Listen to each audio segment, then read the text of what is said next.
বাঁধ রোড এলাকায় বালি বোঝাই ডাম্পারের ধাক্কায় দু টুকরো বিদ্যুতের খুঁটি, বিচ্ছিন্ন বিদ্যুৎ ব্যবস্থা, অবরুদ্ধ রাস্তা।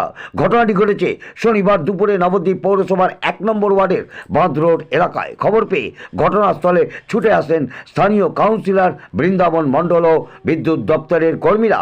স্থানীয় সূত্রে জানতে পারা যায়, শনিবার দুপুরে বাঁধ রোড এলাকায় একটি টোটোকে সাইড দিতে গিয়ে নিয়ন্ত্রণ হারিয়ে রাস্তায় পাশে থাকা বিদ্যুতের খুঁটিতে ধাক্কা মারে 10 টাকার বালি বোঝাই ডাম্পার। সঙ্গে সঙ্গে বিদ্যুতের খুঁটিটি দু টুকরো হয়ে যায়। পুরো এলাকা জুড়ে বিচ্ছিন্ন হয়ে পড়ে বিদ্যুৎ ব্যবস্থা। বিদ্যুৎহীন হয়ে পড়ায় ওই এলাকায় বন্ধ হয়ে যায় বিকেলের পানীয় জল পরিষেবা। বিদ্যুৎবিহীন ও পানীয় জল পরিষেবা না পেয়ে চরম দুর্ভোগে পড়েন এলাকার অসংখ্য বসবাসকারী মানুষ। জানা যায়, বিদ্যুতের ভাঙা খুঁটিটি সরিয়ে নতুন করে খুঁটি লাগাতে সন্ধ্যা গড়িয়ে রাত হয়ে যাবে। এ বিষয়ে